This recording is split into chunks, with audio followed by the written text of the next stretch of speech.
Baik, hadirin yang dirahmati Allah Subhanahu wa taala, Umar bin Khattab radhiyallahu anhu ya, adalah sahabiyun jalil, seorang sahabat yang sangat mulia. Kunyahnya adalah Abu Hafs. Kunyahnya siapa? Abu Hafs. Padahal dia tidak punya anak namanya Hafs. Dia tidak punya anak namanya siapa? Hafs. Dan datang dalam sebagian riwayat, namun riwayat tersebut sepertinya lemah, bahwasanya Nabilah yang telah memberi kunyah kepada Umar bin Khattab. Nabi yang mengatakan anta Abu Hafs. Namun saya katakan riwayat ini disebut oleh para ulama seperti disebutkan oleh Ibnul Mulaqin dalam syarahnya, namun saya tidak mendapatkan ulama yang mensahihkan hadis ini, riwayat ini. Dan Hafs ya, artinya asad, artinya singa. Artinya singa. Jadi dalil tentang disyariatkan untuk memiliki kunyah.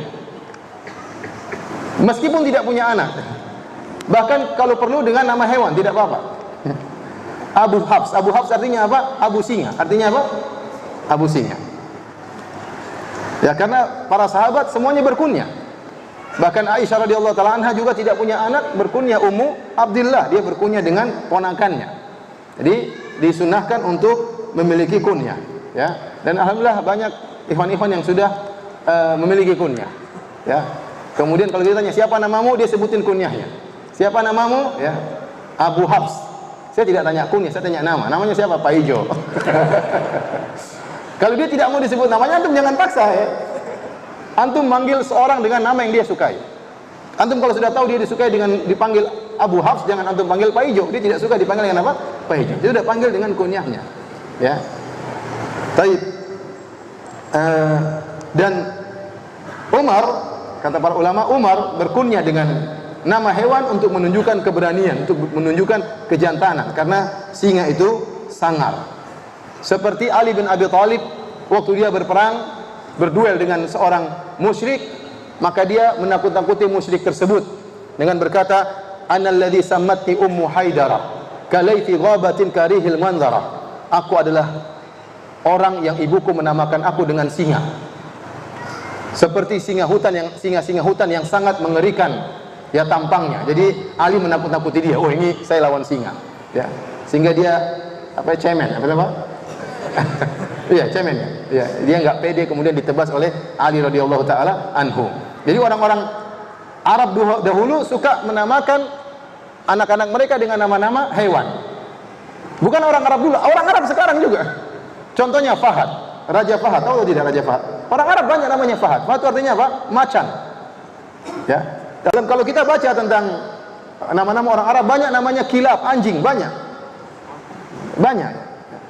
Tapi kalau babi enggak ya. Tapi kalau anjing ada ya. Artinya anjing itu amanah, kemudian bekerja kepada tuannya ya. Banyak namanya himar.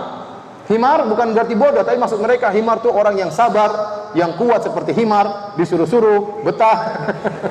Jadi mereka sering menamakan dengan nama-nama hewan karena ada tujuan mereka. Ya. Sampai As-Sun'ani dalam kitabnya Al-Uddah berkata, menyebutkan orang-orang Arab ya, mereka menamakan anak-anak mereka dengan nama-nama hewan seperti singa, fahad atau macan, kemudian namir, macan, anjing dan yang lain-lainnya. Maka sebagian orang Arab ditanya, lima tusammuna auladakum bil asami asyani'ah. Kenapa kalian menamakan anak-anak kalian dengan nama-nama yang buruk seperti murrah, pahit, anjing dan yang lainnya. Wa tusammuna abidakum bil asma'il hasanah. Adapun budak-budak kalian namakan dengan nama-nama yang indah seperti Falah, yang beruntung, Yasar, yang mudah dan macam-macamnya.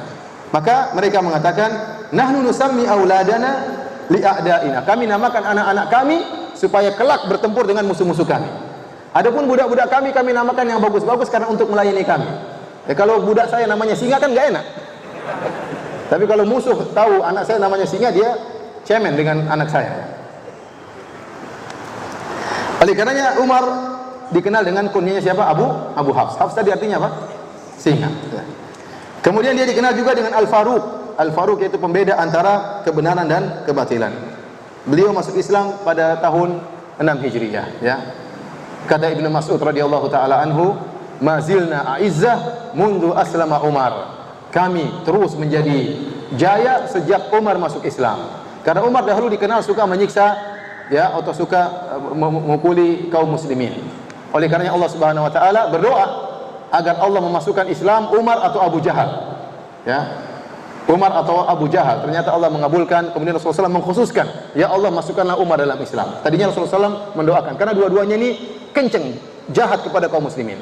Kalau salah satunya masuk Islam, bagus. Rasulullah SAW mengatakan, ya Allah masukkanlah Ahabul Umarain, masukkanlah salah satu dari dua Umar, yaitu Abu Jahal atau Amr bin Hisham, yaitu Abu Jahal atau Umar bin Khattab. Salah satunya masuk Islam. Kemudian Rasulullah SAW mengkhususkan doanya, ya Allah masukkanlah Umar dalam Islam. Akhirnya Umar masuk Islam.